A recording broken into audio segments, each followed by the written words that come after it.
La nouvelle de la mort subite de tante Mireille, dans des circonstances mystérieuses, frappa Élodie comme un coup de tonnerre. Tante Mireille avait été bien plus qu'une simple tante pour elle, elle avait été sa mère de substitution, l'ayant élevée avec amour et dévouement après la mort tragique de ses parents. Élodie se souvenait de ces moments passés avec tendresse et nostalgie. Les après-midi passés à lire des livres anciens dans la bibliothèque du manoir, les promenades dans le jardin fleuri, et les soirées passées à écouter les histoires fascinantes de Mireille.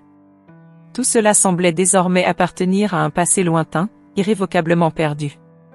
Le jour de la lecture du testament, l'atmosphère était chargée de tension. Hélène et Philippe, ses beaux-parents, ne cachaient pas leur enthousiasme à l'idée de mettre la main sur une partie de l'héritage. Leur sourire était trop large, leurs gestes trop enthousiastes. Élodie, en revanche, se sentait submergée par un mélange de tristesse et d'appréhension. Le notaire, un homme au visage sévère et aux lunettes épaisses, s'assit derrière son bureau en bois massif. « Nous sommes ici pour la lecture du testament de Madame Mireille Dupont », annonça-t-il d'une voix solennelle.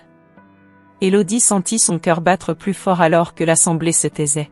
« Avant de commencer, je tiens à exprimer mes sincères condoléances à la famille », poursuivit le notaire. Puis, il commença à lire le document.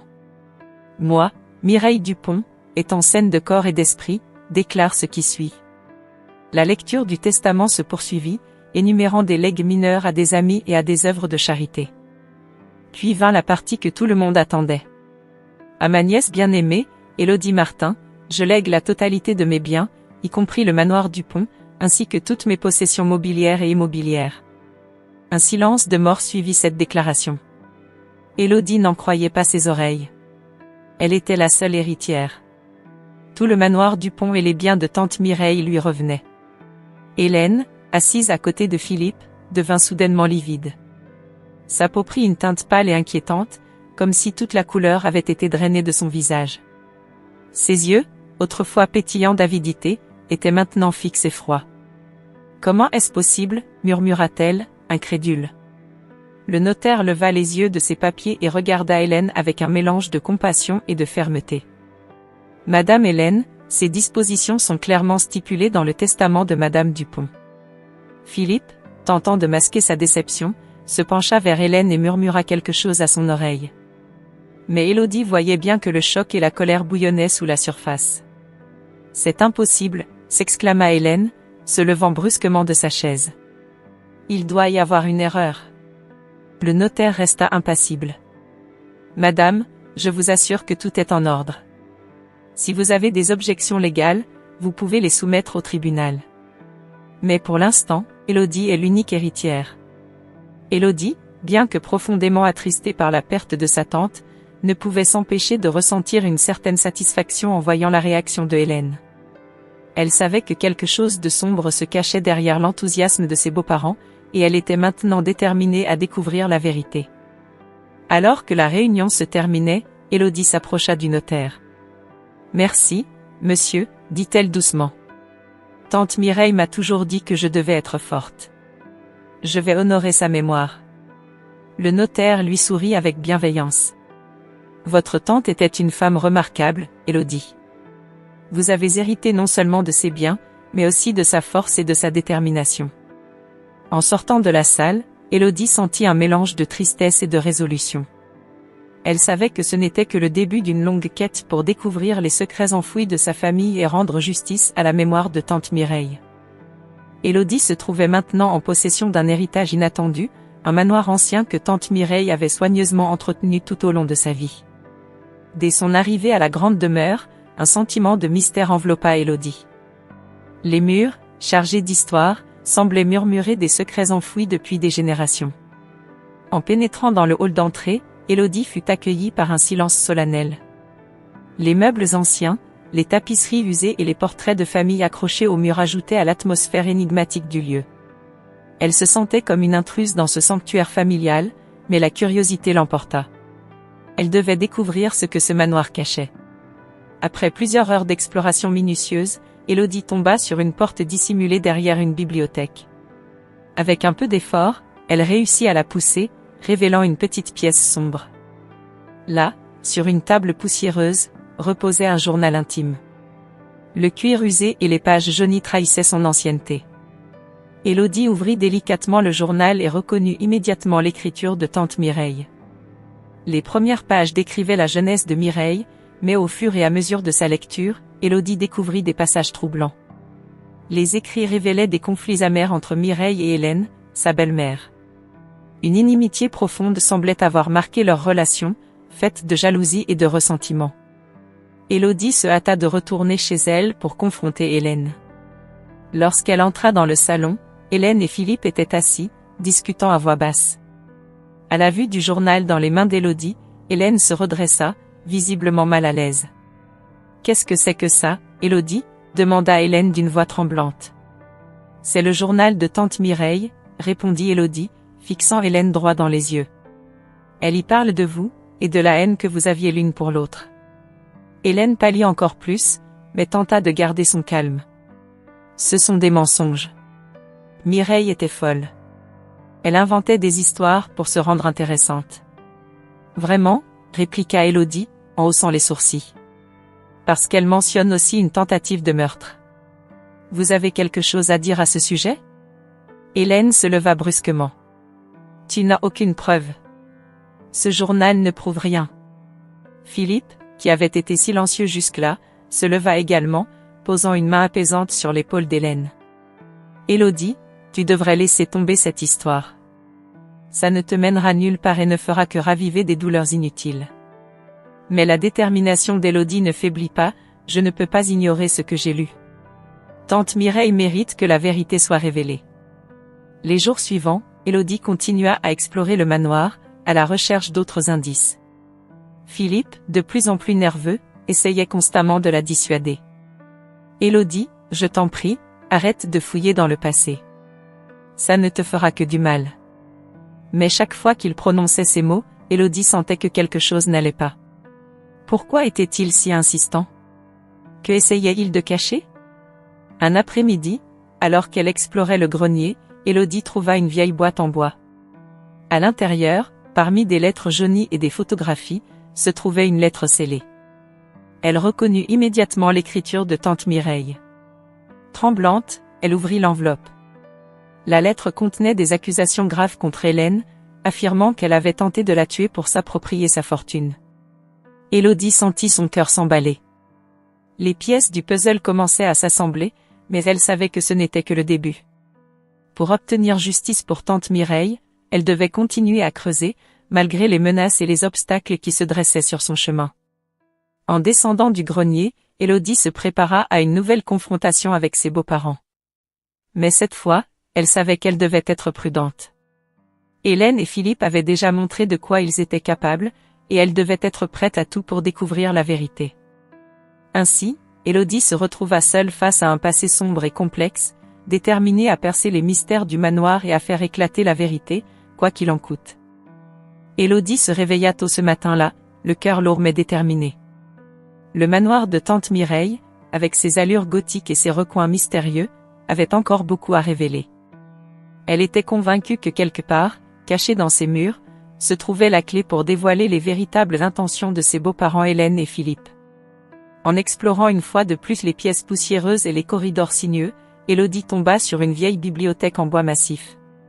Derrière un rangé de livres anciens, elle aperçut une enveloppe jaunie par le temps. Ses mains tremblantes l'ouvrirent précipitamment. À l'intérieur, une lettre manuscrite de tante Mireille. Les mots étaient clairs, accusateurs, « Hélène a tenté de me tuer ». Élodie sentit une sueur froide descendre le long de son dos. Elle ne pouvait croire ce qu'elle lisait. Les menaces qui avaient semblé voilées jusque-là prenaient soudain une forme bien plus tangible. Tandis qu'elle relisait la lettre, un bruit de pas résonna dans le couloir. Élodie rangea précipitamment la lettre dans sa poche et se retourna pour faire face à Philippe. « Que fais-tu ici, Élodie ?» demanda-t-il, la voix tremblante. « Juste, explorer. »« Ce manoir est si grand, » répondit-elle, essayant de cacher sa nervosité. Philippe la regarda avec suspicion mais ne dit rien de plus. Il tourna les talons et quitta la pièce. Plus tard dans la journée, Élodie reçut un message anonyme sur son téléphone, « Abandonne ta quête ou tu le regretteras ». La menace était claire. Mais loin de dissuader Élodie, cela renforça sa détermination. Elle savait qu'elle ne pouvait pas affronter cette bataille seule. Elle prit alors la décision de rendre visite à Laurent, un avocat et ami de la famille. « Laurent, j'ai besoin de ton aide », dit-elle d'une voix suppliante en entrant dans le bureau de l'avocat. Laurent leva les yeux de ses documents, intrigué. « Que se passe-t-il, Élodie ?» Elle lui raconta tout, la lettre de tante Mireille, les menaces anonymes, et ses soupçons croissants envers Hélène et Philippe. Laurent écouta attentivement, le visage grave. « Nous devons agir prudemment, conseilla-t-il. Mais je suis avec toi.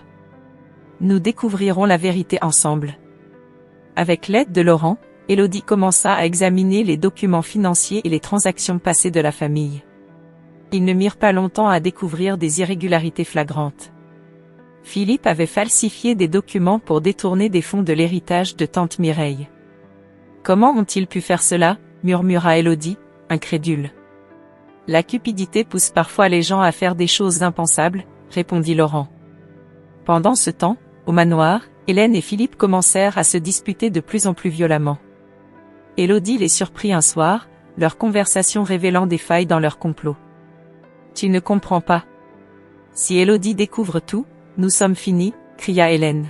« C'est toi qui as voulu tout ça. »« Moi, je voulais juste une vie tranquille, » riposta Philippe, visiblement nerveux. Élodie observa la scène en silence, sachant que la vérité était sur le point de se révéler. Elle retourna voir Laurent avec les nouvelles découvertes. Ensemble, ils élaborèrent un plan pour confronter Hélène et Philippe avec les preuves qu'ils avaient accumulées. Cette nuit-là, Élodie se sentit plus proche que jamais de tante Mireille. Elle savait qu'elle devait poursuivre cette quête pour honorer la mémoire de la femme qui l'avait élevée avec tant d'amour. La route serait encore longue et semée d'embûches, mais avec Laurent à ses côtés, elle se sentait prête à affronter les ténèbres du passé et à réclamer la justice qui lui était due. Élodie et Laurent, ayant déjà découvert des preuves accablantes contre Hélène et Philippe, continuent leur exploration minutieuse du manoir. Un matin, alors qu'ils fouillent le grenier poussiéreux, Laurent trébuche sur une boîte en métal cachée sous des vieilles planches. Il l'ouvre avec précaution, révélant des enregistrements audio. « Élodie, regarde ça », dit Laurent, tendant une cassette. Cela pourrait contenir des informations cruciales. Élodie prend la cassette avec des mains tremblantes. « Nous devons les écouter immédiatement. » Peut-être que tante Mireille avait tout prévu. Ils descendent précipitamment dans le salon, où Laurent connecte un vieux magnétophone trouvé parmi les affaires de Mireille. Le son grésillant de l'appareil emplit la pièce, suivi de la voix claire de tante Mireille. « Si vous écoutez ceci, c'est que quelque chose m'est arrivé », commence la voix de Mireille. « Hélène et Philippe ont comploté contre moi. Ils ont tenté de me tuer pour s'emparer de ma fortune. Élodie, ma chère, sois prudente. » Élodie serre les poings, la rage et la tristesse se mêlant en elle. Comment ont-ils pu faire ça? Laurent pose une main apaisante sur son épaule. Nous devons rester calmes et utiliser ces preuves pour les arrêter. Cependant, Hélène, sentant le piège se refermer, n'est pas du genre à se laisser capturer sans se battre. Elle commence à soupçonner que quelque chose se trame lorsque Philippe, rongé par le remords, devient de plus en plus distant et nerveux. Un soir, alors que Philippe est assis seul dans le bureau du manoir, Hélène le confronte avec une froide intensité. « Tu sais quelque chose, Philippe? »« Qu'est-ce que c'est ?» Philippe évite son regard, les mains tremblantes. « Hélène, nous devons arrêter tout ça. Élodie, elle mérite de savoir la vérité. » La colère déforme le visage d'Hélène. « Tu es faible, Philippe. Si tu ne peux pas te débarrasser d'elle, je le ferai moi-même. » Pendant ce temps, Élodie et Laurent continuent de rassembler des preuves. Philippe, déchiré par la culpabilité, les rejoint en secret. « Je vais vous aider, » murmure-t-il, les yeux baissés. Hélène a dépassé les bornes. « Que peux-tu nous dire ?» demande Laurent, méfiant mais désespéré de trouver une solution. Philippe révèle des informations cruciales sur les plans d'Hélène, y compris une tentative imminente de mettre fin à la vie d'Élodie. Elle est dangereuse. Vous devez être prudent. Élodie, bien que reconnaissante pour l'aide de Philippe, sait qu'elle doit agir rapidement. Nous devons la confronter avec toutes les preuves. La confrontation finale se déroule dans l'obscurité oppressante du manoir. Hélène, tenant une arme, fait face à Élodie avec une fureur démente. Tu n'aurais jamais dû fouiller dans le passé, Élodie. C'est fini, Hélène, réplique Élodie, sa voix tremblant mais déterminée. Nous avons tout. Les enregistrements, les documents. Tu ne peux plus fuir. Hélène éclate de rire, un son aigu et désespéré. Tu penses vraiment que tu peux m'arrêter? Soudain, des sirènes de police retentissent au loin. Philippe, pris par un élan de courage, avait passé un appel anonyme. Les portes du manoir s'ouvrent brusquement, et des policiers envahissent la pièce. Lâchez l'arme, ordonne un officier, pointant son pistolet vers Hélène. Hélène hésite, puis, avec un cri de rage, jette l'arme au sol. Les policiers la menottent rapidement, la traînant hors du manoir. Élodie, enfin soulagée, se tourne vers Laurent et Philippe. C'est terminé. Merci à vous deux. Laurent sourit doucement. Ce n'est que le début, Élodie. Nous avons encore beaucoup à faire pour restaurer ce manoir et honorer la mémoire de tante Mireille. Philippe, les yeux remplis de larmes, murmure. J'espère que vous pourrez me pardonner un jour. Élodie hoche la tête, consciente que la route vers la rédemption sera longue, mais prête à avancer, entourée de ceux qui ont choisi de faire le bien. Hélène fut rapidement arrêtée et inculpée pour tentative de meurtre et fraude. Les preuves accumulées contre elle étaient accablantes, et la coopération de Philippe ne fit qu'enfoncer davantage le clou. Lors de la première audience, Philippe témoignait contre elle avec une expression de remords palpable. « Je n'aurais jamais dû me laisser entraîner dans tout cela », avoua-t-il, la voix tremblante. « Hélène m'a manipulée, mais je suis également coupable d'avoir suivi ses plans. » Élodie, bien que soulagée de voir Hélène finalement répondre de ses actes, ne pouvait s'empêcher de ressentir une certaine tristesse pour Philippe. Il avait été un homme faible, mais il semblait maintenant décidé à expier ses fautes. Après l'audience, Élodie et Laurent se retrouvèrent dans le vieux manoir de tante Mireille, déterminés à faire la lumière sur tous les secrets qu'il renfermait encore. En fouillant dans une vieille commode de bois massif, Élodie découvrit un compartiment secret contenant des documents cachés par Mireille. Ces papiers prouvaient sans l'ombre d'un doute que le manoir appartenait légitimement à Élodie. « Regarde ça, Laurent !» s'exclama-t-elle, les mains tremblantes d'excitation. Tante Mireille a tout prévu.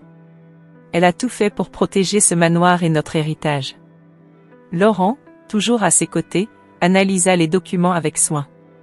Cela signifie que personne ne peut contester ton droit à ce manoir, Élodie. C'est une preuve irréfutable. Ils se regardèrent, un sourire de satisfaction se dessinant sur leur visage. Ils avaient surmonté tant d'obstacles pour arriver à ce point, et la vérité était enfin de leur côté. En continuant leur exploration, Laurent et Élodie tombèrent sur une clause cachée dans le testament de Mireille. Cette clause leur donnait accès à des fonds supplémentaires spécifiquement destinés à la restauration du manoir. Avec cet argent, nous pourrons redonner à ce lieu tout son éclat d'antan, déclara Laurent, visiblement enchanté par cette découverte. Et nous pourrons en faire un endroit spécial, en mémoire de tante Mireille. Oui, répondit Élodie, les yeux brillants de larmes. Elle aurait été tellement heureuse de voir ce manoir devenir un refuge pour les enfants orphelins. C'était son rêve. Et maintenant, nous avons l'opportunité de le réaliser. Alors qu'il célébrait cette nouvelle victoire, Élodie apprit que l'appel anonyme à la police, qui avait permis d'arrêter Hélène à temps, provenait en réalité de Laurent. « C'était toi tout ce temps, dit-elle, émue. Tu as risqué tellement pour m'aider. » Laurent hocha la tête, un sourire doux éclairant son visage. « Je savais que je devais faire quelque chose. Je ne pouvais pas te laisser affronter tout cela seule, Élodie. » Leur complicité se renforça encore davantage, et ce qui avait commencé comme une alliance pour la justice se transforma en une relation amoureuse sincère et profonde. Ensemble, ils décidèrent de se lancer dans ce nouveau projet de transformation du manoir. Ils travaillèrent d'arrache-pied pour restaurer chaque pièce, chaque recoin, en y mettant tout leur amour et leur dévouement. Le manoir, autrefois empreint de secrets et de douleur, devint un refuge lumineux et accueillant pour les enfants orphelins. En l'honneur de tante Mireille, Élodie et Laurent créèrent un espace où chaque enfant pouvait trouver un foyer, de l'amour et des opportunités pour l'avenir. La transformation du manoir devint un symbole de résilience et de justice rendue. Ainsi, Élodie et Laurent commencèrent une nouvelle vie ensemble, unis par leurs épreuves passées et leur engagement à offrir un avenir meilleur à ceux qui en avaient le plus besoin. Leur victoire sur l'injustice devint une source d'inspiration pour tous ceux qui connaissaient leur histoire, et le manoir de Tante Mireille resta à jamais un sanctuaire de paix et d'espoir. Si vous avez suivi jusqu'ici, abonnez-vous à la chaîne pour plus d'histoires émouvantes et captivantes comme celle-ci.